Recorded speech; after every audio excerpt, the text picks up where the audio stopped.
E aí, galera, beleza? Eu vim aqui reclamar a respeito daquela musiquinha Atirei o Pau no Gato.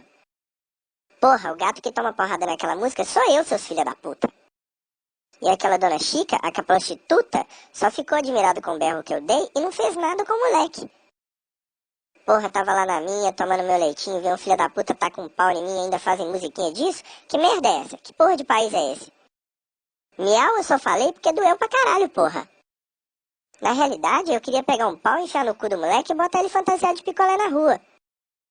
Quero ver se eu pegar um pau e sair tacando em menino, vão fazer de musiquinha de atirei o pau no retardado. Seus bosta.